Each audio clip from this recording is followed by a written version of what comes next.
Hola, ¿qué tal? ¿Cómo les va? Bienvenidos a otro episodio del podcast de Espacio Reducido. Y como siempre, voy a estar compartiendo por acá con Noriel. ¿Qué tal, Noriel? ¿Cómo te va? Hola Javi, muy bien. Con muchísimas ganas aquí de debatir contigo, que siempre es un honor aquí compartir estos ratitos. Bueno, tenemos fútbol de selecciones, estamos a menos de un año del Mundial y evidentemente eso nos alegra muchísimo y también nos tiene a la expectativa de lo que pueden llegar a ser los equipos que se clasifiquen y evidentemente los equipos que tienen la posibilidad de levantar la Copa del Mundo el 19 de julio, si mal no recuerdo es cuando se juega la final en New Jersey, aquí en los Estados Unidos. Y bueno, creo que tenemos que hablar, Noriel, de dos selecciones que lo están haciendo muy, pero que muy bien y que me parece que son hoy, en septiembre de 2025, las dos máximas favoritas para quedarse con la Copa del Mundo, aunque ya sabemos lo que puede suceder en los próximos 9 meses, los estados de forma y cómo se comportan los torneos de corta duración y aquellos equipos que a lo mejor no clasifican bien, pero que terminan llegando a la Copa del Mundo y terminan ganándola. Brasil en el 2002, Alemania en el 2002, Italia en el 2006, para no irnos tampoco tan atrás en el tiempo. Y estas dos selecciones son Argentina y España. Te comienzo a comenzar hablando muy rápido sobre la actual campeona del mundo, porque sigue con la misma inercia que terminó en el 2022, no ha perdido, yo diría, fuerza y se va a volver a presentar en el Campeonato del Mundo, habiendo ganado la eliminatoria sudamericana con una superioridad aplastante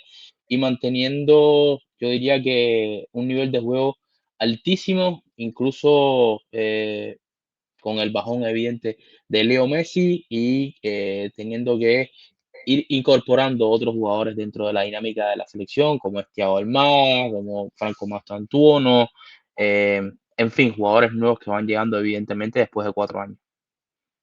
Sí, Javi, no, y al final tú mencionas algo que me parece fundamental ya cuando estamos tan cerca, pero también tan lejos, perdón, pero también tan cerca, ¿no? Porque estamos lejos, quizás un año prácticamente que falte, o unos 10 meses que falte, son muchísimo tiempo, pero a la vez en cuanto a lo que es generar buenas dinámicas, ya no es tanto, ¿no? Porque al final estamos ¿cuánto le puedes quedar a cada selección? Unos 7, 8 partidos cuando más, previo al Mundial, ¿no? Entonces, yo creo que algo que no fuiste capaz de construir anteriormente, ahora quizás tienes que hacerlo de manera más express y siempre es más complicado, ¿no? Se puede dar el caso, obviamente, pero yo creo que las dinámicas que están viviendo las selecciones actuales, yo creo que puede darnos cierta medida de reflejo de cómo pueden llegar al Mundial, ¿no? Y Argentina,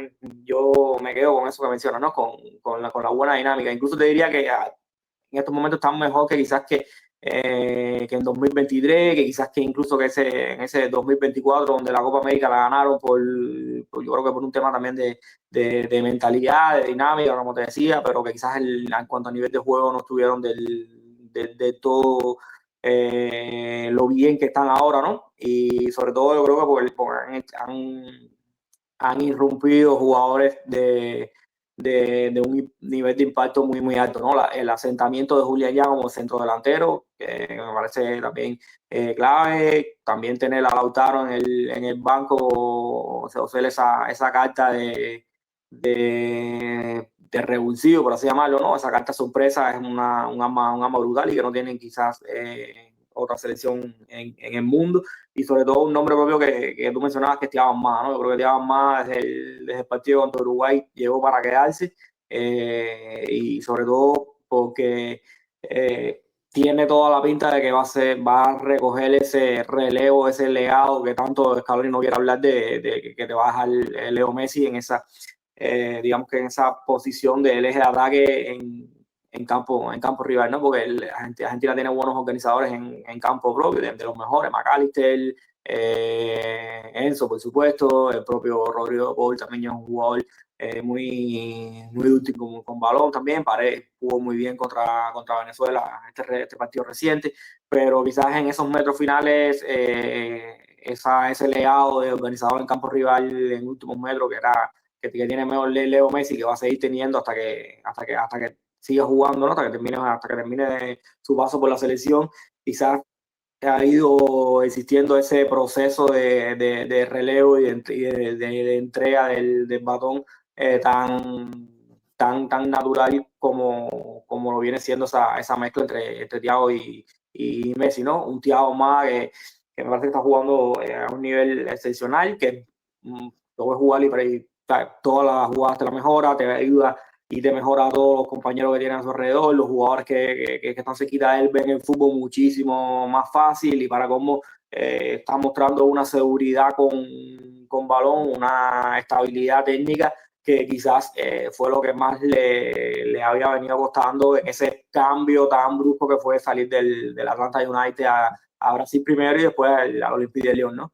Yo creo que se ha ido asentando en lo que es el máximo nivel como tal y ahora mismo es uno de los, para mí sin duda es uno de los mejores mediocampistas del mundo porque lo considero un mediocampista más allá que se mueva sobre todo por ese frente de ataque, ¿no? O parte de ahí, ¿no? Pero yo creo que viene un poco también a dignificar lo que es la posición del enganche argentino tradicional que tanta falta hace en el fútbol actual, sobre todo por un tema estético. Sí, bueno, Argentina que sigue con digamos que con la nuestra, ¿no? Sumando muchos jugadores de buen pie, jugadores que además se relacionan en espacios cortos a una gran velocidad, que prácticamente ninguno pierde el balón, que tiene muy buenos pasadores. Y a mí una cosa que me sigue sorprendiendo mucho es el hambre que tiene esta selección, ¿no? No pierde, digamos que la voracidad para estar concentrado durante los 90 minutos, para no permitir ocasiones de gol, para estar siempre sobre el rival, para en cada pérdida, y eso que tienen un jugador que, como Messi, evidentemente hay que disculparlo, y no tanto disculparlo, exonerarlo de hacer ese ejercicio con balón por la edad y porque tú quieres que Messi te haga otras cosas en el terreno de juego y quieres que toda esa energía la tenga enfocada en solucionarte los partidos, en mejorarte cada pelota que pase por él. Pero la voracidad que tiene Argentina para presionar, para estar muy cerca del balón cuando está la pérdida, me parece que además de el factor de cómo maneja la pelota, que lo maneja muy bien, que hace que el equipo esté muy junto y que siempre tenga muchos jugadores cerquita de esa pérdida, también la concentración que manejan para estar pendientes, para no irse del partido, por más que tenga una superioridad manifiesta como la que tuvo contra Venezuela, siempre tener ese hambre, siempre tener esa, digamos, ese punto extra para ir y presionar, recuperar la pelota y volver a generar situaciones de gol. Y después, bueno, lo que te comentaba, ¿no? La capacidad asociativa que tiene el equipo y la variabilidad que tiene para no tener, por ejemplo, a Enzo o a McAllister en el último partido con Venezuela, tener a Thiago Almada, a Paredes y a Rodrigo de Paul en el 11 y que el equipo no pierda ni la esencia ni la calidad en su juego. Y eso me parece que es un factor muy importante, porque si bien Enzo y McAllister van a ser titulares en la Copa del Mundo, yo creo que De Paul en un principio también, y el otro yo creo que debería ser el propio Thiago Almada, tener jugadores que sabes que te pueden venir desde el banco en un partido para cambiarte dinámicas o incluso se produce una lesión, si se produce un jugador que no puede jugar por tarjetas amarillas, tener ese tipo de jugador que te entre en el partido o que te entre en una eliminatoria determinada y no pierda el sentido del juego y que el equipo no se resienta a nivel futbolístico, me parece que es una ventaja competitiva que tiene Argentina que no pueden decir lo mismo otros equipos, aún teniendo jugadores de calidad, pero como el sistema no está tan creado, no está tan perfeccionado, que cualquier cambio de jugador, aunque el que entre tenga muchísima calidad, se resiente en exceso y eso no sucede en Argentina. Incluso con jugadores, Noriel, como Nahuel Molina, que me parece que en el Atlético de Madrid está naufragando totalmente, pero que en la selección argentina no voy a decir que es brillante porque no me parece que es un jugador brillante, pero no desentona para nada en esta selección. Incluso uno pensaría que hay otros jugadores en esa posición en Argentina, como por ejemplo Juan Foy, que pueden darte más nivel, pero que quizás Nahuel Molina es el jugador que necesita la selección de Scaloni por el modelo de futbolistas que tiene, por los que lo acompañan, quizás tener un lateral como Nahuel Molina, que para mí tiene menos nivel que Juan Foyth, le viene mejor que tener al lateral del Villarreal. No, sí, Javi, y tú sabes, intentando seguir un poco la línea de lo que viene, de lo que vienes comentando, quisiera empezar por algo que dijiste, ¿no? Y es un equipo que incluso en esos tramos donde no juega bien, que lo tienen todos los equipos del mundo, obviamente, o donde el rival es capaz de ponerle incómodo, nunca se van a la lona. Es un equipo que aguanta muy bien los golpes y que es muy complicado generarle ocasiones de gol. ¿No? Yo me quedo con una frase que dijo Lan en el Mundial de 2022 y que creo que ejemplifica muy bien lo que es esta Argentina, y yo creo que todavía tiene muchísima vigencia, ¿no? Y es que Argentina son 11 jugadores que son ganadores de duelo. Yo creo que ahí está una de las claves de este equipo, ¿no? Quizás no necesite esos modelos tan estructurados en cuanto a lo que es el trabajo sin balón de otros colectivos, porque yo creo que es un equipo que necesita menos ayudas en cuanto a su estructura, en cuanto a su diseño de trabajo sin balón en comparación con otros, ¿no? ¿Por qué? Porque al ganar duelo eso le facilita muchísimo, ¿no? Y sobre todo porque también en cuanto a lo emocional es algo que va percutiendo y percutiendo ahí en los rivales, con un grandísimo Guti Romero en la saga que me parece que también se mete en la cabeza de los rivales y también se mete en la cabeza de sus propios compañeros, transmitiendo esa tranquilidad, esa seguridad. Incluso el Diego Martínez, esa superioridad emocional también que muestra por momentos. Yo creo que eso es algo que se contagia y contagia sobre todo a un jugador como tú mencionas, ¿no? Como un Molina, que en el Atlético es todo lo contrario. El Atlético es un manojo de nervios, con Atlético es un jugador que lo ves dentro del campo y la sensación que te transmite es que son dudas constantes cada una de sus tomas de decisiones, y en Argentina no. En Argentina es todo lo contrario. En Argentina es seguridad, cada intervención tiene un porqué detrás, y yo creo que también, más allá de lo que te mencionaba, también aquí obviamente hay que darle la mano a Scaloni, que es un entrenador que invierte muchísimo en esto, ¿no? En el tema de relaciones, en el tema de la socioafectividad, en esas pequeñas sociedades que se van formando, y siempre yo creo que es un masterclass siempre escuchar las palabras de Scaloni. Se aprende muchísimo escuchando al entrenador argentino, como también se aprende muchísimo escuchando a Aymar. Yo creo que sobre todo han cambiado un poco los paradigmas en cuanto a juego que se tenían un poquito establecidos en los últimos 4 años antes de la llegada de ellos, precisamente, ¿no? Sobre todo, me gustó mucho una declaración de Scaloni sobre Mastantuono, donde lo alabó, dijo que jugó muy bien, pero quizás que hubiera jugado mejor si los compañeros lo hubiesen entendido más, ¿no? Y sobre todo, yo creo que viene a demostrar esto que te decía, ¿no? Lo que cree Scaloni en el fútbol de sociedad, en el fútbol asociativo, en el fútbol de relaciones, en el fútbol de hablar el mismo idioma. Y ahí yo creo que está la clave, ¿no? Son 11 jugadores que forman un sistema único, un conjunto que suena fácil decirlo, pero luego llevarlo a la práctica es lo complicado, y no todos los equipos lo hacen. Te diría que muy poquito, ¿no? Y Argentina probablemente sea el que mejor lo haga actualmente, ¿no? Y para cómo, yo creo que también en el Mundial anterior, por ejemplo, vimos a un Lo Celso que llegaba como posible titular. Vimos también un McAllister que no estaba sentado en el 11, incluso un Enzo que no estaba asentado en el 11. Al final terminaron irrumpiendo en ese mundial y fueron figuras importantísimas para la obtención Julián, del Julián salto. también. Julián también, exactamente, fueron figuras claves para la obtención del título, y sobre todo porque son jugadores que hablan el mismo idioma y que están dentro de ese modelo de relaciones que forma Scaloni, ¿no? Y te digo esto porque hay jugadores que quizás nos pueden llegar a sorprender de aquí al Mundial, ¿no? Porque no solo son los jugadores que estamos viendo, no solo es la inclusión de Thiago Almada, atrás vienen también jugadores como el propio Nico Paz, el propio Mastantuono, el propio X X, Fernández, ahora en el cruce, yo creo que va a llegar con un plus competitivo que obviamente no tenía en Arabia. También Echeverri, yo creo que también, si bien es muy joven, yo creo que también puede llegar a crecer y puede llegar a sorprender y meterse en la lista de Scaloni. Es decir, hay talento, pero no solo hay un talento aislado, ¿no? Hay talento que hable en idiomas diferentes, como por ejemplo puede ser en su momento un Mauro Icardi, ¿no? Que es un jugador, un delantero con una capacidad para hacer goles tremendo, pero quizás si lo metías dentro del ecosistema de la selección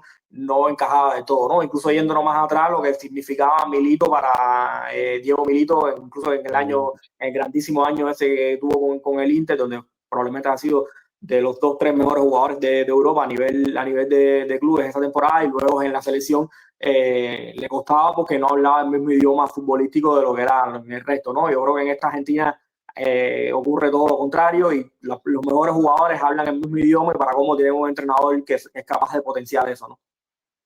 Y Noria, ya para ir cerrando con Argentina, creo que hubo algo en el Mundial y me parece que se sigue trasladando. O sea, yo diría Copa América, Mundial, Copa América y de nuevo ahora en este ciclo que se sigue trasladando y es la liturgia que yo creo que hay alrededor de Messi, ¿no? Yo creo que Messi evidentemente no es el jugador del 2022, mucho menos el genio que fue años antes. El declive físico de Messi es importante, pierde balones que antes no perdía, ya no tiene esa capacidad para el regate, incluso ni para llegar al gol como lo podía tener antes, pero me parece que es algo bastante lógico, pero toda la liturgia que está a su alrededor, todo el liderazgo, yo no sé si verbal pudiera llegar a ser porque no estamos en la interioridad del equipo, pero sí como la veneración que tienen el resto de sus compañeros y también del cuerpo técnico, incluso de la afición, y cómo eso evidentemente ya existía desde antes, pero cómo eso se traslada al campo y cómo eso se traslada a que el equipo tenga una motivación extra, tenga un plus de confianza, tenga eh, una dinámica mucho más positiva. Me parece que hoy Leo, evidentemente, futbolísticamente le sigue dando muchísimo a Argentina, pero creo que desde el plano emocional, hoy quizás le está dando incluso hasta más, porque estamos viendo jugadores que juegan por ellos, juegan por su país, pero que además juegan por Leo Messi, ¿no? Es casi como, digamos, no, es como una presencia divina que hay dentro del terreno de juego para los jugadores y también para la afición. Y creo que ese, eso puede ser la diferencia en determinados partidos, en determinadas situaciones, contar con un futbolista como Messi, que el resto va hacia la dirección en el que él reme, ¿no? Y al final sigue siendo un genio, ¿no? Sigue siendo un tipo capaz de ganar este partido y que si tiene, está bien acompañado todavía puede rendir muchísimo. No, y sí, yo creo que eso es muy importante también en cuanto al el tema de gestión de vestuario y de gestión de egos, ¿no? Yo creo que al final la Argentina tiene eso muy bien establecido, y sobre todo por eso que tú dices, ¿no? Porque hay una figura casi que divina, que ahí nadie va a atreverse a intentar usurpar ese trono, ¿no? Y al final esos grandísimos jugadores que son figuras indiscutibles en sus clubes, como que asumen un perfil más bajo y quizás un perfil que le ayude a que ese ecosistema que es el modelo de juego de Scaloni siga funcionando, ¿no? Y sobre todo que también el fútbol tiene una cosa que me parece mágica, ¿no? Y en Argentina se ve clarito con la figura de Messi, ¿no? Messi, como tú dices, no es el mismo jugador, yo creo que esto salta a la vista, pero todavía tiene ramos donde si logra activarse él, yo creo que sigue siendo de los mejores del mundo, porque hace cosas y ve el fútbol de una manera que no lo ve nadie en el mundo. Yo creo que el fútbol que ve Messi no lo ve nadie en el mundo. Podrá tener la edad que tenga, podrá tener el físico que tenga, eso es algo que nadie se lo va a quitar. Y como te decía, una vez se activa Messi, se activa todo lo demás. Es una cosa que parece mágica, y empezamos a ver unas sucesiones de secuencias de jugadas, de jugadas asociativas, jugadas de un alto impacto creativo, tirar taco, venirse arriba. Es decir, todos los jugadores de argentinos se vienen arriba una vez Messi es capaz de activarlos a todos. Yo creo que esos tramos, esas ráfagas de fútbol que tiene Argentina, yo creo que son muy, muy difíciles de igualar ahora mismo en la élite, ¿no? Luego vamos a ver, que yo creo que es la gran interrogante que tiene Argentina de cara al Mundial, que es que cómo llegará Messi al Mundial, porque al final, como quiera que sea, es una figura condicionante para lo bueno y para lo malo. Yo creo que eso va a ser así, no creo que tenga otro margen de cambio, pero sin duda yo creo que al final, como te decía, ¿no? Nos queda un poquito lejos, pero también tenemos que hablar de lo cerca que está en cuanto a la cantidad de partidos que falta y en cuanto a las dinámicas como tal. Y yo creo que de momento da para ser muy, muy optimista. Y bueno, la otra gran selección que estamos viendo en la actualidad, Norio, para ir cambiando de tema, es España, que ganó sus dos partidos frente a Bulgaria, pero lo que hizo en Turquía fue realmente espectacular, extraordinario. Yo creo que es la exhibición más grande que se ha visto en una selección en este año y probablemente en los últimos años también, con un juego combinativo, asociativo de un nivel altísimo, generando una cantidad de ocasiones tremenda y que da un golpe sobre la mesa postulándose como la candidata a arrebatarle el título a Argentina, ¿no? A pelearle el título con Argentina. Ya creo que ya lo venía demostrando desde la Eurocopa, e incluso sin hacer un, digamos que enorme National League, yo creo que la juega bien, llega a la final y la pierde con una muy buena Portugal. Y es un equipo que parece seguir evolucionando y que además en esta fecha FIFA, Noriel, vimos por primera vez algo que no habíamos visto y que me parece, y esto quiero debatirlo después contigo, primero quiero que me des tu primera impresión, y es Pedri jugando donde tiene que jugar, ¿no? En la base, pero digamos que siendo el organizador del equipo, eh, donde él quiera que se sitúe, teniendo muchas más libertades de lo que tenía hasta el mes de julio pasado. ¿Qué te pareció los dos partidos? ¿Qué te pareció, sobre todo con Turquía, que fue maravilloso el equipo? No, sin duda, Javi, yo creo que como tú dices, no, es la otra gran candidata, ¿no? Porque, como te decía, yo creo mucho en las dinámicas y la dinámica de España también es muy buena, ¿no? Quizás también tuvo ese pequeño bache en cuanto a juego, no en cuanto a resultados, porque al final, salvo esa final de la National League, España siguió ganando todo lo que se le cruzaba por delante, pero en cuanto a juego quizás tuvo sus pequeños momentos de duda, que también son muy entendibles, ¿no? En estos procesos un poquito más raros que son los procesos del fútbol de selección. Yo creo que también es común ver estos altibajos, ¿no?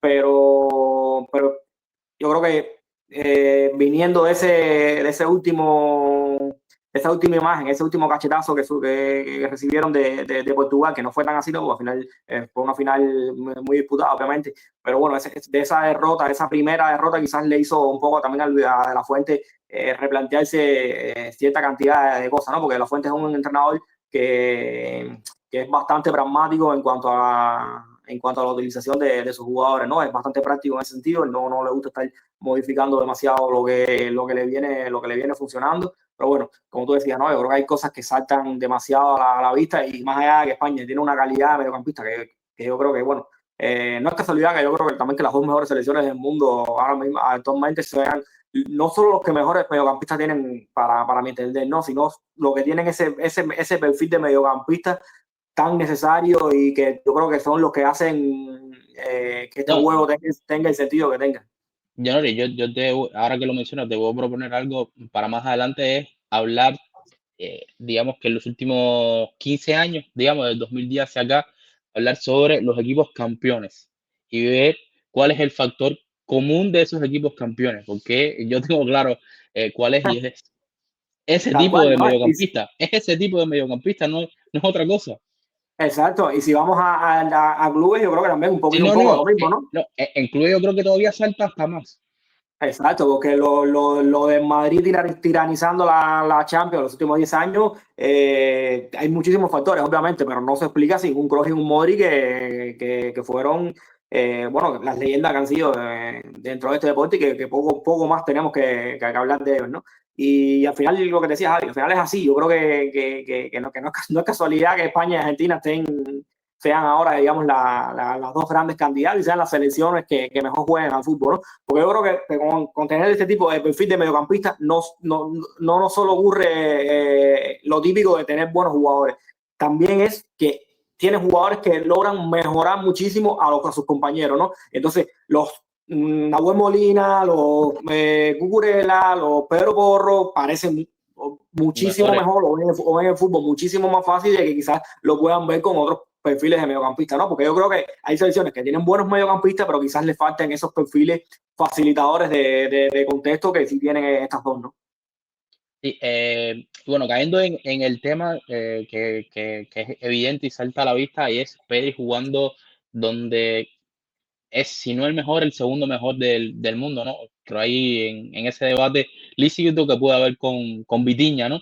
Eh, Jugando como organizador, como el líder, como el jugador que maneja al equipo, algo que no habíamos visto porque hay que recordar que Luis de la Fuente ha apostado y le ha salido bien, tampoco es que se pueda criticar del todo porque el resultado del fútbol termina siempre mandando, ¿no? Y los resultados están ahí y le ha salido bien porque él jugaba con Fabián, un pivote, Subimendi o Rodri, evidentemente Rodri está lesionado o ha estado lesionado el último año, ha jugado Subimendi que no es Rodri, pero ha sostenido bastante el nivel, el medio centro ahora del Arsenal, y Pedri como media punta, pero como media punta prácticamente literal media punta, o sea, un jugador que tenía libertad para moverse quizás en el plano horizontal, pero no tanto en el plano vertical, y eso evidentemente reducía sobre todo la cantidad de contactos que tenía Pedri con el balón, y además que casi siempre lo tenía Pedri jugando de espaldas, ¿no? Siendo un jugador que puede hacerlo porque tiene buen giro, porque tiene buen control, no te va a perder la pelota, pero no es lo mismo recibiendo mucho más balón y sobre todo teniendo el juego de cara e ir juntándose con el resto de sus compañeros. Se lesiona Fabián antes de esta fecha FIFA y hay que decir que Luis de la Fuente coloca a Merino y coloca también a Pedri. En un principio podíamos tener la duda de dónde iba a poner a Merino, pero viendo lo que ha hecho también el jugador vasco en los últimos años en,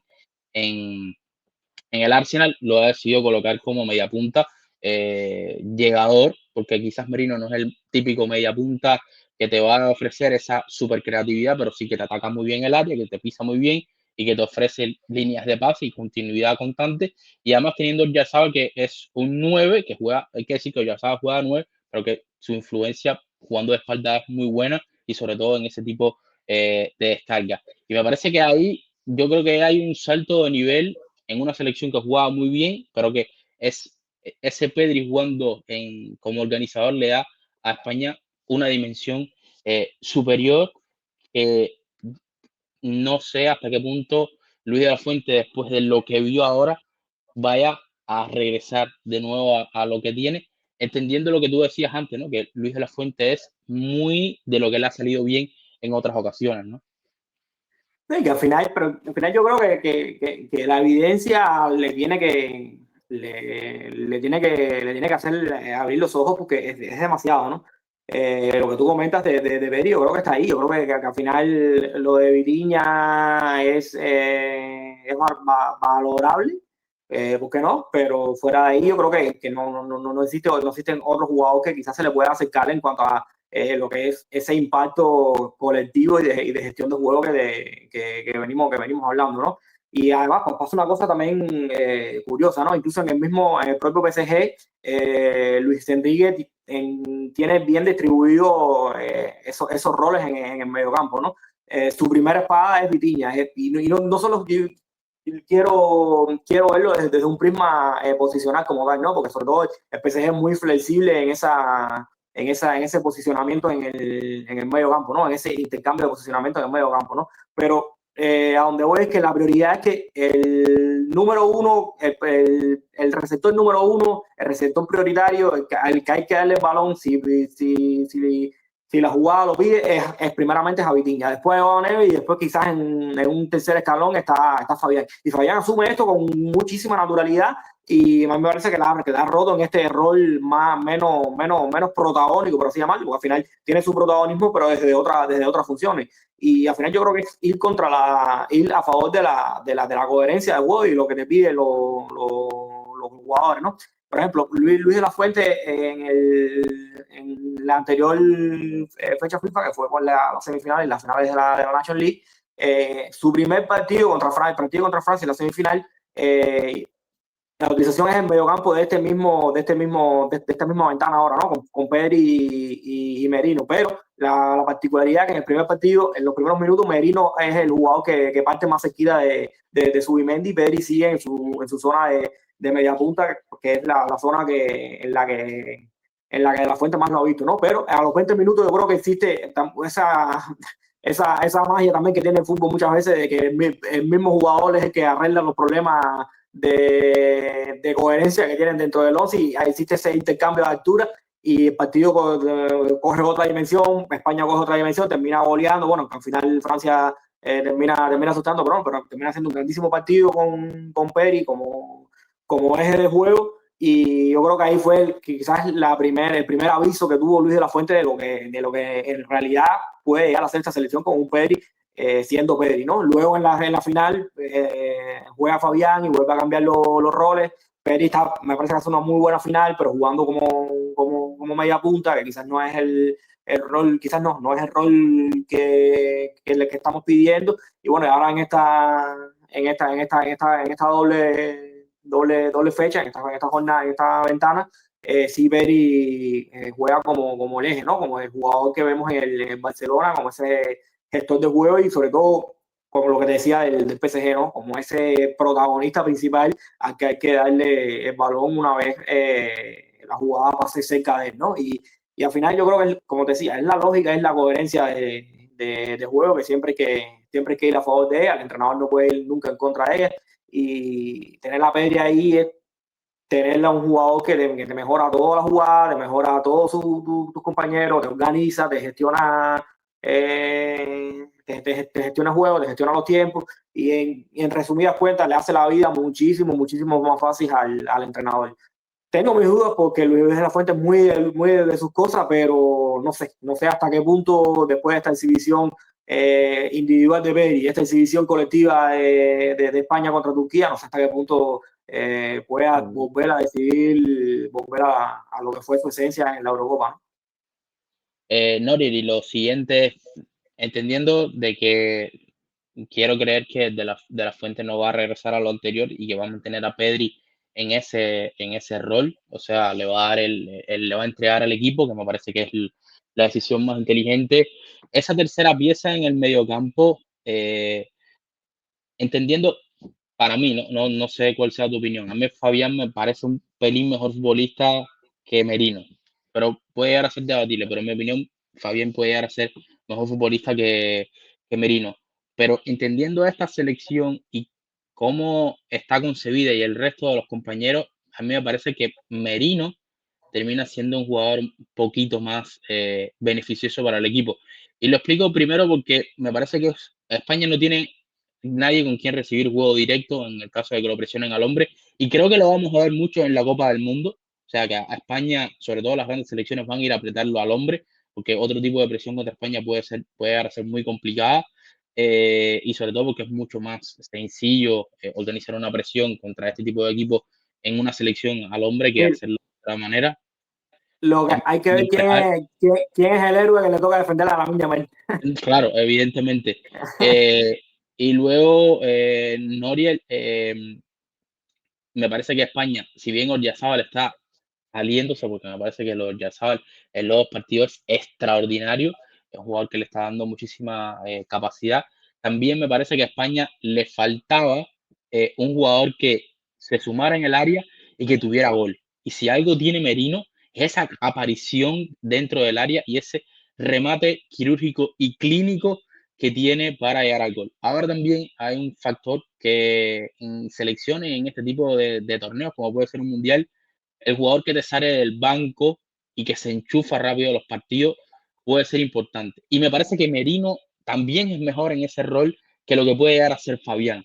Entonces, la disyuntiva está entre estos dos futbolistas, que me parece, evidentemente, el que juegue, yo creo que ahora lo va a hacer muy bien, pero ¿cuál de los dos le es más beneficioso al equipo teniendo a Rodri como el eje del equipo? Yo creo que sería Merino, te repito, siendo quizás un poquito mejor futbolista Fabián, pero que le viene mejor el jugador del Arsenal ahora mismo al equipo porque tiene más gol, porque te puede recibir más juego directo y, y, y porque y porque además creo que a nivel defensivo también es mucho más ganador de vuelo. En esa primera presión me parece que puede ser un jugador mucho más agresivo, que te puede permitir recuperar la pelota más arriba. O sea, que por distintos factores, por pequeños detalles, yo creo que Merino, te repito, siendo un jugador quizás un pelín inferior a Fabián, le viene mejor a esta selección teniendo a Pedri como el organizador del equipo.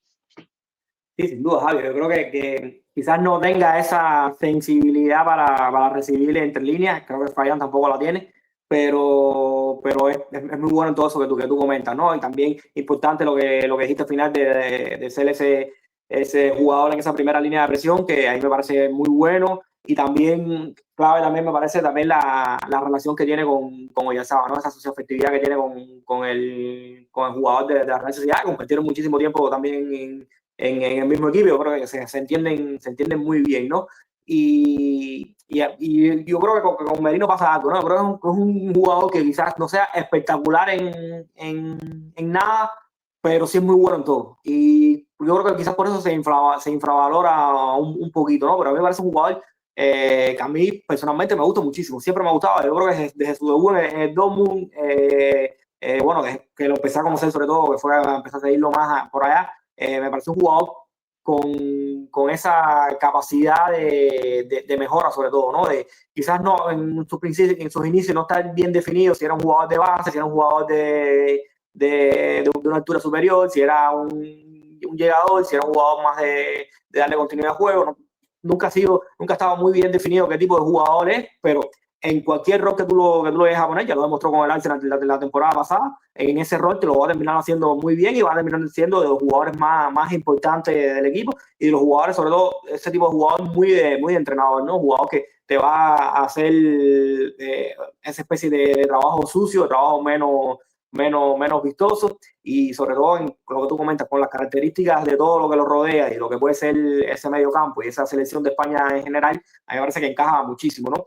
Y también me quedo con esa reflexión que no lo había visto así sobre el tema de los revulsivos en España. Y yo creo que, por ejemplo, si vamos a la figura de Dani Olmo, yo creo que Dani Olmo, por ejemplo, es alguien que ha sido muchísimo mejor revulsivo que lo que puede haber sido como titular, ¿no? Más allá que cuando entró por el Pedri en la Eurocopa no lo hizo mal, pero yo creo que su mayor impacto siempre ha sido saliendo del banquillo en esta selección, ¿no? Y quizás por ahí esa pieza que todo entrenador y bueno, y que de la Fuente también le gusta mucho tener para sacar del banquillo en situaciones de apuro, por ahí sí la tiene Luis de la Fuente con Dani Olmo para ese sector, ¿no? Es decir, que es que al final yo creo que España tiene una cosa que hablamos un poquito como cuando hablábamos de Argentina, pero creo que España en el sector medio la tiene, incluso en cuanto a cantidad, yo creo que incluso es superior a Argentina en ese sentido, ¿no? Tiene muchísimos mediocampistas de muchísima calidad, ¿no? Es impresionante. Yo creo que lo que hace España con sus mediocampistas es impresionante, ¿no? Porque yo creo que te vas a la liga, a cualquier equipo y quizás no veas ese mediocampista de un altísimo nivel, pero en cuanto a lo que es concepto, en cuanto a lo que es saber perfilarse, en cuanto a lo que es tener esa capacidad de giro, de control orientado, de jugar siempre con la cabeza levantada, eso lo vas a ver en cualquier mediocampista ya no digo de primera división, de segunda división, que este fin de semana estuve viendo bastante segunda división en España tras no ver liga como tal, ¿no? Y me parece impresionante la capacidad que tiene España de sacar mediocampistas de buen pie, pero más que de buen pie, de esa sensibilidad y ese entendimiento de juego muy natural del futbolista español, que yo creo que es lo que ahora mismo está marcando diferencia. Y bueno, Noriel, luego España, además de todo esto que estamos hablando, tiene a un jugador tan, pero tan especial como es Lamine Yamal, que es un tipo que literalmente en una jugada te cambia la dinámica en un partido. No lo vimos contra Bulgaria, no lo vimos tampoco contra Turquía. O sea, no se vio a España la necesidad de eso porque fueron dos partidos muy cómodos, pero que en un partido determinado donde las cosas no vayan bien, siempre tienen a ese jugador que se llama Lamine Yamal, que además no es solo que te vaya a convertir un gol o que te vaya a hacer una jugada extraordinaria para ganarte el partido, sino es ese jugador al que tú sabes, como mismo lo pudo hacer en algún momento Messi en Argentina, o Neymar en Brasil, o Neymar en Francia, Mbappé en Francia, o Cristiano en Portugal, quizás no tanto ese perfil de futbolista, obviando que Cristiano es mucho más que Lamine Yamal, en eso todos estamos claros, pero sí ese futbolista al que cuando la cosa se pone difícil, se la das a él. Y se la das a él porque sabes que no te la va a perder, porque te va a pausar el juego, porque va a desquiciar al rival, porque es un futbolista que en ese factor psicológico del partido, de aguantarte el balón, de un regate, de darle pausa al mismo, de que el rival no te pueda robar la pelota, siempre te va a estar dando ventaja. Y ya luego, además, tiene la capacidad de ganarte el partido con una jugada. Por cierto, contra Turquía hace una jugada increíble que termina en un remate que se lo termina aguantando el portero, pero me parece un jugador, una carta trampa, que quizás la versión campeona del mundo de España, teniendo futbolistas descomunales y que en la historia, evidentemente, fue mucho más que Lamine Yamal, pero no eran esa carta trampa que tiene ahora España con Lamine Yamal, ¿no? O sea, que ese jugador, ese Messi, ese Neymar, ese Cristiano Ronaldo, por decirlo de alguna manera, que tú sabes que te va a simplificarlo todo, ¿no? Te lo va a hacer todo mucho más sencillo. Yo creo que la España, que aquella España que menciona, la tuvo con Iniesta sobre todo, pero bueno, sobre todo es un perfil más parecido a lo que puede darte Pedri, ¿no? En ese sentido de conectar con el juego y hacer que los rivales, que los compañeros se conecten en sí, ¿no? Lamine Yamal tiene las dos cosas, tiene capacidad de dañar, tiene capacidad también de hacer conectar a sus compañeros con el juego, ¿no? Tiene esa capacidad de contagio que es muy importante en el jugador, ¿no? En el jugador de élite, en el jugador que marca diferencia. A mí lo que más me gusta de estos dos partidos de España, lo que más me gustó, lo que más me ha gustado de España muchas veces es que España, cuando menos ha necesitado a Lamine Yamal, es cuando mejor ha jugado, ¿no? Y a su vez, cuando Argentina menos necesitó a Messi, Messi. fue cuando Messi mejor jugó, ¿no? Y la contrapartida de ambos casos es lo otro, ¿no? Que Messi jugó mejor cuando el equipo lo necesitó menos y Lamine Yamal juega mejor cuando el equipo lo necesita menos. ¿Por qué? Porque yo creo que todo sale de manera más natural. Y quizás, por ejemplo, en el Barça ha habido partidos donde eso le ha faltado y se ha intentado que Lamine solucione cosas antes que el juego llegue de manera natural, ¿no? Y en España no ha pasado, yo creo que nunca ha pasado. Obviamente cuando lo necesitó la metió en la escuadra contra Francia o cuando lo ha necesitado ha hecho jugadas diferenciales, pero es decir, esa relación de que tu mayor estrella tiene que aparecer sí o sí para conectarte con el juego, no se ve tan notoria como quizás se podía ver en la Argentina pre-Scaloni, ¿no? Con Messi, ¿no? Que quizás al final era Messi que ni hablar, pero al final eso termina siendo un plan que te puede limitar en muchísimos momentos, ¿no? España tiene recursos para no caer en este plan y tiene el recurso de cuando le haga falta utilizarlo. Así que me parece una combinación perfecta.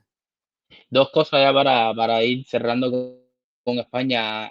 Una es que todavía a este equipo le falta por integrar a Dani Carvajal en el costado derecho, que la diferencia con Porro es, si Dani llega a estar bien, la diferencia con Pedro Porro es abismal.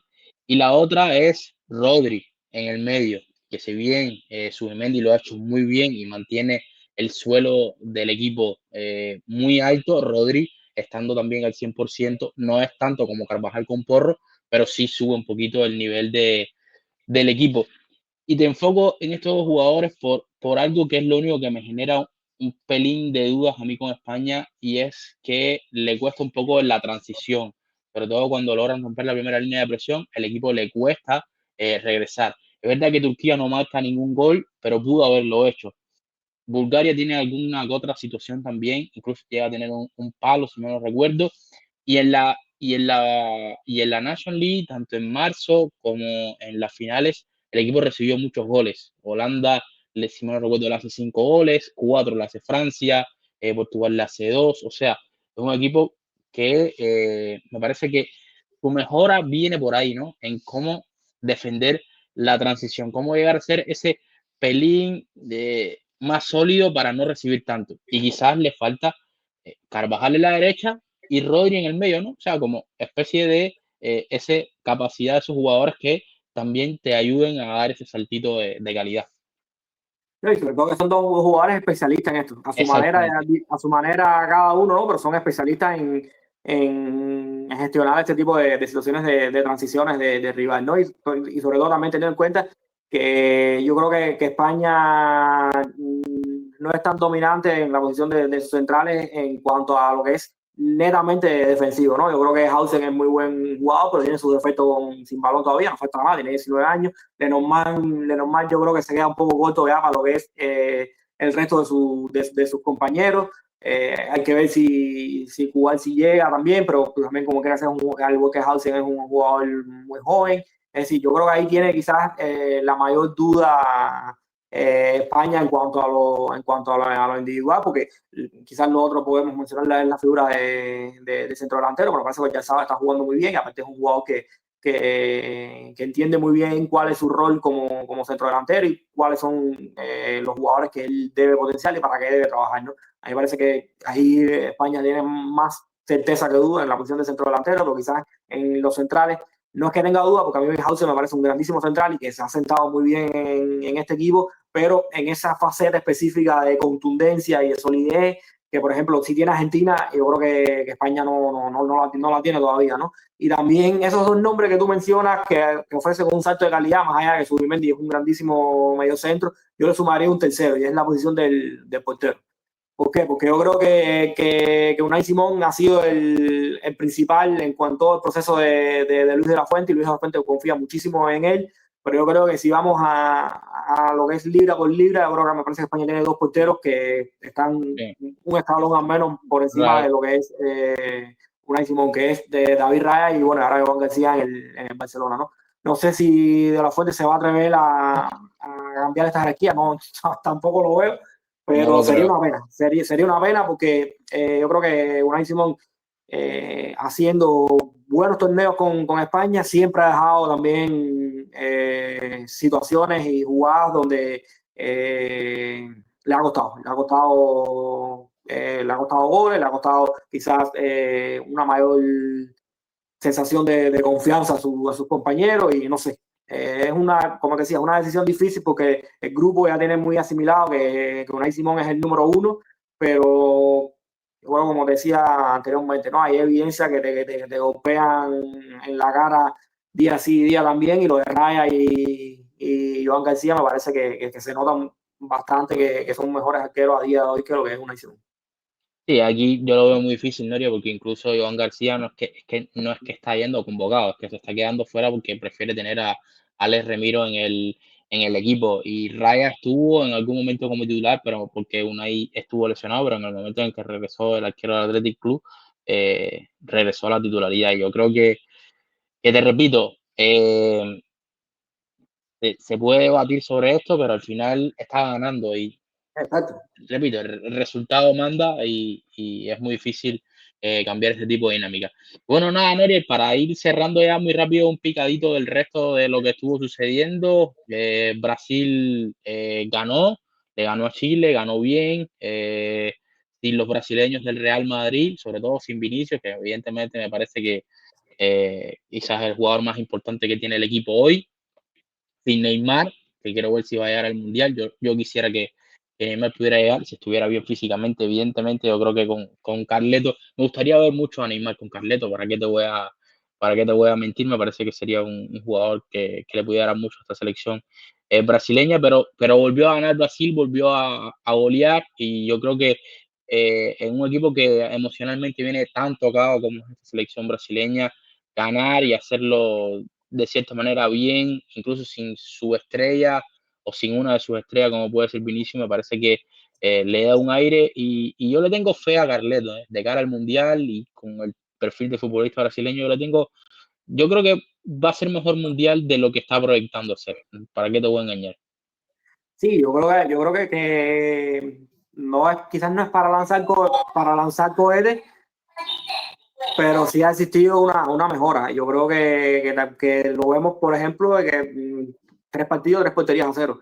Ujú. Al final, que eso es algo que yo creo que Brasil no veía hace muchísimo, pero muchísimo tiempo, ¿no? Y sobre todo transmitiendo sensación de que el equipo se está empezando a reconocer. Yo creo que al final, como siempre, en todos los equipos de fútbol y en todos los equipos de Carlo Ancelotti, por supuesto, la calidad de jugador es la que va a marcar el techo hacia dónde podrá llegar. Yo creo que al final Brasil tiene, quizás le falta un pelín de calidad en ese mediocampo, que tanto hemos hablado hoy Ujú. de la figura de los mediocampistas. Quizás no es que tenga mediocampistas de bajo nivel, pero comparado con otras selecciones, yo creo que le falta un pelín de calidad.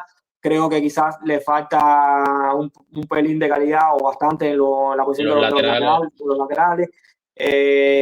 Y también él tiene ciertas dudas en ciertas posiciones en cuanto a cómo pueden llegar, ¿no? El tema de Militao, que viene de dos lesiones, el tema de Bremer, que me parece un centralazo también, que viene de un cruzado también, el tema de los brasileños del Real Madrid, que es verdad que falta muchísimo tiempo, pero ahora están mismo en una situación bastante convulsa en cuanto a lo emocional también, ¿no? Porque al final no está muy definido cuál va a ser su rol con Xabi Alonso en el Madrid, es decir, tiene sus dudas en cuanto a lo individual, tiene más dudas que certeza, yo te diría ahora mismo en cuanto a lo individual, pero yo creo que en cuanto a idea de juego como tal, Carlos está dando pasos de avance, ¿no? Luego, obviamente, la calidad de jugador es la que va a marcar el techo de este equipo, pero al menos por primera vez en muchísimo tiempo podemos decir que Brasil está en buenas manos.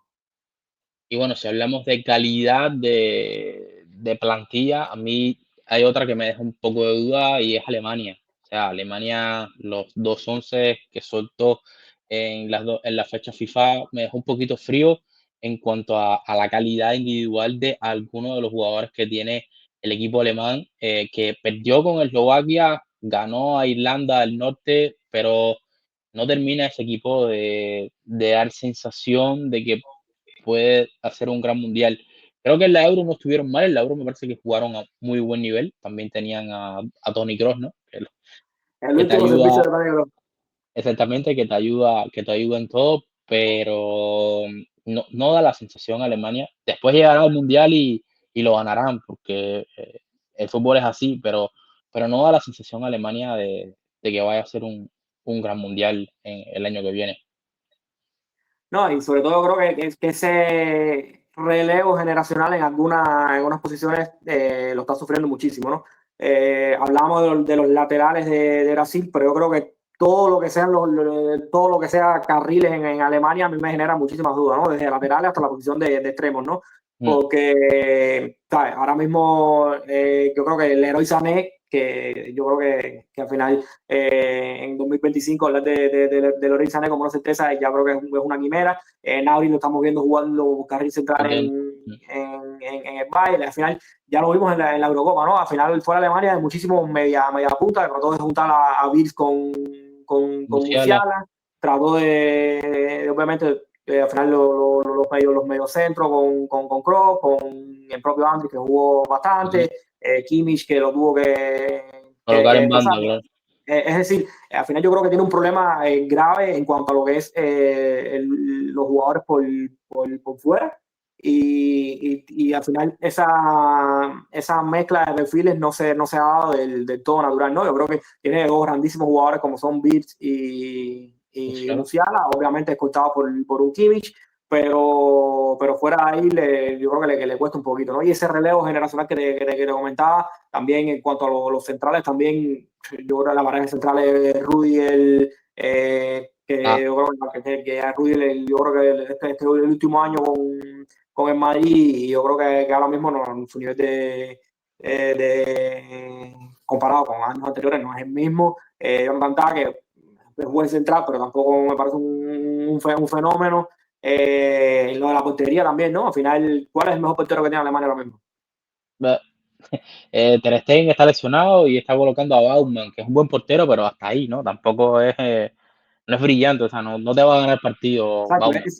esos relevos generacionales que Alemania siempre tuvo y yo creo que en eso siempre tuvo ha sido bastante constante. Yo creo que no se han venido dando, ¿no? Y sobre todo hay posiciones que están bastante desnudas ahora mismo, ¿no? Yo a la Bundesliga le tengo muchísima fe en cuanto a esa capacidad que tiene de sacar jugadores y de sorprendente año tras año, pero como te decía, falta poco tiempo. Entonces, no sé, me genera muchísimas dudas en la selección alemana también en cuanto a lo individual.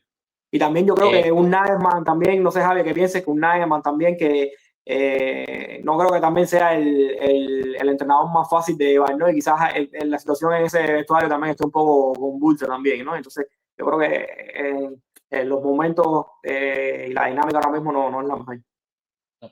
Por cierto, es del partido con Eslovaquia, te lo comentaba por WhatsApp, el 7, y creo que era Sauer, como se llamaba, de Eslovaquia. Bauer, ¿no? Sí, Sauer, Mauer, ahora no recuerdo bien. Sé que Sí. lo busqué, juega en el Feyenoord, tiene 19 años, usa el 7 en Eslovaquia. Es el único partido que lo he visto, pero me pareció Sí. increíble. No sé si es que es ese partido nada más contra Alemania. Lo juro que tengo que seguir, tengo que empezar a ver el partido del Feyenoord para poder verlo, pero increíble. O sea, me recordó un poco a Kvaratskhelia. Sí, No sé sí, si tuviste igual, me esa pasó lo mismo, sensación. sí. Eh, En cuanto a Vida, gestualidad, bastante parecido, sí. espiritualidad, sí, me pareció increíble, la verdad. El eslovaco hay que darle, evidentemente, pero bueno, es un nombre para el que quiera que lo apunte y a lo mejor en un par de años estamos hablando de un jugador interesante, ¿no? Y el que No, seguir.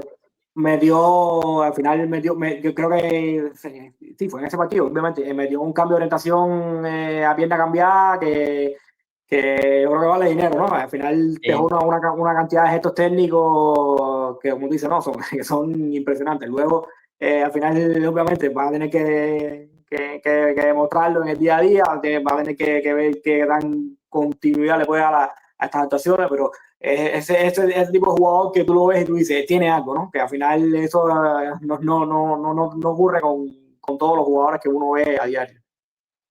Bueno, ganó Portugal, que goleó a Armenia, todavía tiene que jugar el segundo partido. Italia ganó los dos juegos, pero de aquella manera. Hoy cuando grabamos lunes, le ganó 5-4 a Israel en un partido increíblemente loco, con un gol al final de Locatelli, de Tonali, disculpen. Y así me parece que es un poco, ganó también Inglaterra 2-0 a Andorra, Holanda empató con Polonia y después le ganó a Lituania también sufriendo un poco. Esos son un poco los resultados de los equipos más importantes, ¿no? Y los que uno espera que en el Campeonato del Mundo puedan llegar lejos y discutir por el Mundial, ¿no?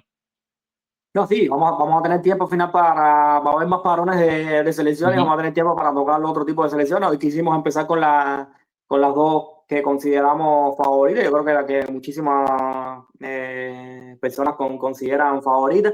Te tengo que comentar que también estuve viendo un ratico lo que fue el Estados Unidos de Corea, el Estados Unidos de Pochettino, que muchísimas dudas. A mí en Estados Unidos... hace 5, 7, es que yo pierdo un poco lo que es la noción del tiempo, ¿no? Pero bueno, en esa generación de los Tylerán, de McKennie, de Pulisic, que tenían jugadores de 18, 19 años repartidos por Europa y con una pinta tremenda, esa generación es increíble como se ha quedado prácticamente en nada, ¿no? Al final, lo que apuntaban la mayoría de esos jugadores, ninguno terminó dando ese salto tan importante, ¿no? Han sido buenos jugadores, pero le faltó ese saltito extra para llevar, yo creo, el fútbol de la selección de Estados Unidos a otro nivel. Y ahora mismo la selección me genera muchísimas dudas, la selección de Estados Unidos me genera muchísimas dudas, y un Pochettino que yo creo que tampoco ha dado con la tecla, ¿no? Al final, yo creo que incluso con Berhalter era un equipo que jugaba feo, no tenía, digamos, esa capacidad de ser fluido, pero era un equipo muy práctico y al final era un equipo que competía, que al menos a nivel de área tiranizó por un periodo de 3-4 años lo que fue el área, que ahora mismo no, ahora mismo Pochettino yo creo que no puede decir lo mismo, y en torneos de un mayor nivel yo creo que al final el fútbol le daba para lo que le daba, pero siempre fue un equipo incómodo y que competía, ¿no? Ahora Estados Unidos no me transmite para nada esto, y sobre todo que en cuanto al individual tampoco es que tenga mucho a lo que agarrarme, ¿no? Y también vi un ratico México, aunque era un poco tarde el partido y tampoco las sensaciones son las mejores. Es verdad que Japón, miras el 11 de Japón y en cuanto a lo individual ojito con Japón, ¿no? Porque una cantidad de talento y de jugadores que juegan en el primer nivel tremendo, ¿no? Endo, el Hugo, Mitoma, Takefusa Kubo, este chico que jugaba en el Eintracht, que ahora está en, se me olvidó el nombre, Kamada, Kamada, que está en Kamada, la Lazio. exacto, es decir, de muchísimo, muchísimo Ahora talento. que no sé si está en la Lazio o en el Crystal, pues creo que está en el Crystal Palace ahora. Sí, es que está para suerte. En el Crystal Palace. Minamino, es decir, tiene una cantidad de talento tremendo y yo creo que, como se podía esperar, yo creo que fueron un poquito superior a México, pero bueno, yo creo que México le falta talento también en comparación con otras generaciones, pero con el Vasco Aguirre yo creo que pueden ganar en esa competitividad que tenía Estados Unidos con Berhalter, ¿no? Y no sé, al final, obviamente le va a dar para lo que le va a dar, ¿no? Pero soy un poquito más optimista con México que lo que soy con Estados Unidos, ¿no? Bueno, Nori, ya para ir cerrando muy rápido, hoy, a septiembre de 2025, candidatas al Mundial, ¿cómo sería tu orden? Bueno, si vamos a un top 5, vamos en los top 5, Sí, ¿no? claro, según top Vamos a ver. 5, sí, sí. En el quinto lugar voy a poner a Brasil, simple y llanamente por Ancelotti. ¿Y por qué es Brasil? Yo creo que al final tiene a uno de mis técnicos favoritos y al final yo creo que como siempre se ha dicho en este tipo de torneos, ¿no? La historia también tiene un peso fundamental.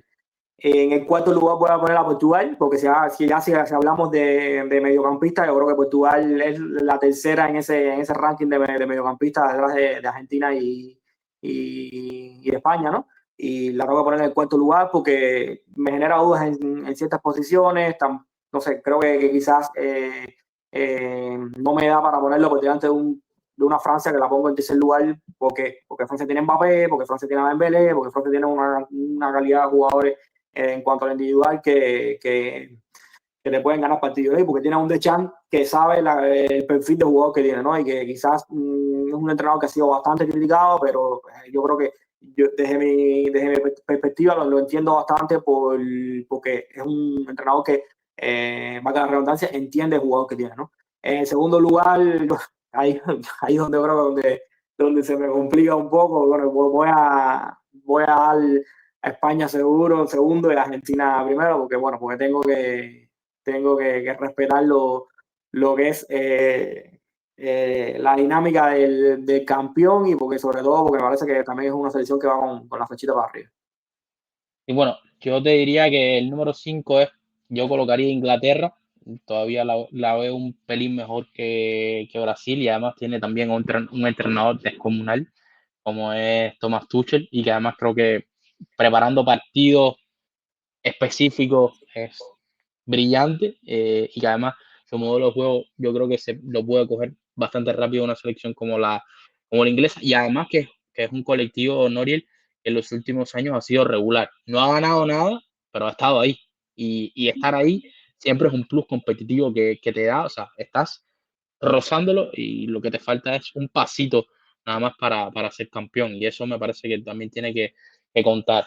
Luego yo voy a colocar a Francia cuarto, porque yo sí le voy a dar a Portugal los mediocampistas y que me parece que es un equipo que se hace muy difícil de ganar. A mí Portugal se me hace un equipo muy difícil de ganar. Yo creo que lo demostró. Yo sé que la National League no es quizás el torneo más relevante, pero también te va dando una perspectiva de lo difícil que puede llegar a ser un equipo para ganarle. Me parece hoy Portugal un equipo muy duro, me parece un equipo que además a nivel competitivo es muy fuerte.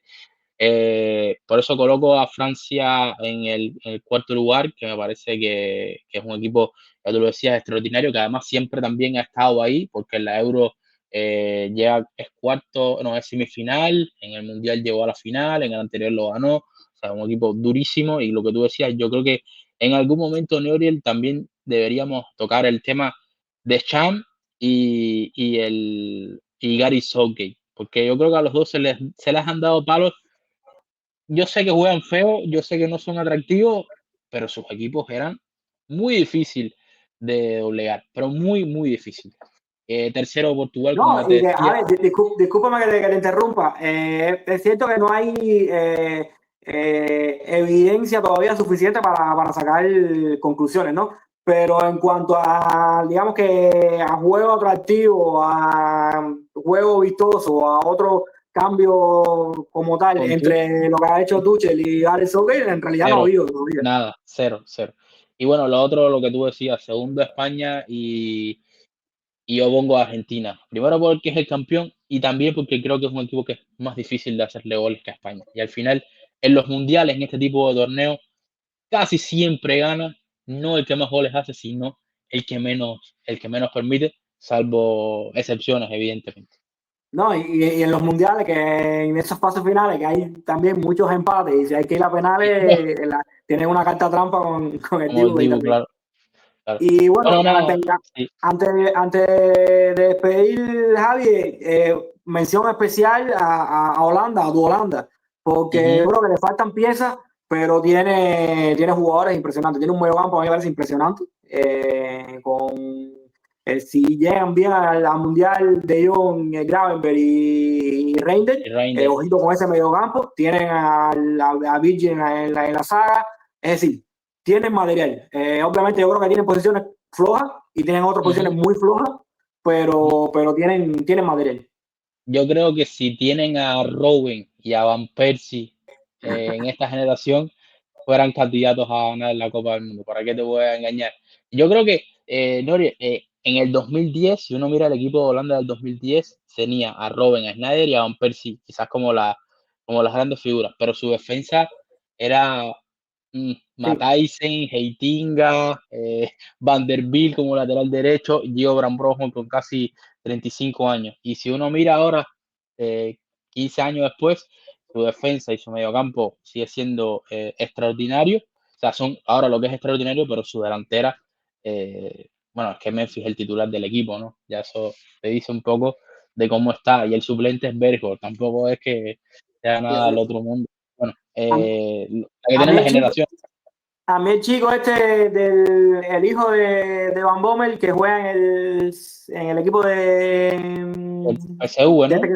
en el PSV, ajá, el equipo que fue el entrenador del Es lo Leverkusen. No, el Peter Bosz. Peter Bosz. Eh, exacto. A mí me gusta lo que, bueno, se nota muy verde, ¿no? Pero al menos físicamente yo creo que impone, ¿no? Vamos a ver cómo le va en esta temporada también ahora en Holanda, pero es decir, es lo que tú dices. Al final yo creo que hay posiciones ahí que flojean muchísimo, ¿no? Pero Sí, ojito, porque tienen muchísima calidad en ciertas zonas que yo creo que marcan diferencia. Y a España, por sí, ejemplo, a España lo complicaron muchísimo la Nacho. sí, sí. Bueno, es que el partido en Holanda, o sea, el que termina en empate a 2, fue mejor el equipo de Koeman que el de La Fuente, porque al final España tiene eso y termina marcando un gol y después en la vuelta creo que fue un partido de poder a poder. Pero bueno, vamos a ver qué pasa de aquí a 11 meses y dónde estamos parados. Nada, Noriel, un placer como siempre estar por aquí compartiendo contigo. Decirle a los amigos que también vamos a tener una sección más adelante de preguntas y respuestas que nos los pueden dejar en nuestro Twitter, también en nuestro Instagram, lo que quieran. Y bueno, estaremos preguntando. He visto algunos que están bastante interesantes alrededor de Argentina, de centrales, en fin, y estaremos. Si no estoy yo, estará Monchi y estarás tú. Si no estás tú, estaré yo y Monchi. Ya veremos cómo nos vamos eh, repartiendo, sobre todo por el tema calendario y cosas que tenemos que resolver, pero bueno, siempre estaremos por aquí dos compartiendo. Así que nada, muchísimas gracias y estaremos el próximo lunes por acá en otro espacio del debate de Espacio Revolución. Así que nada, chao.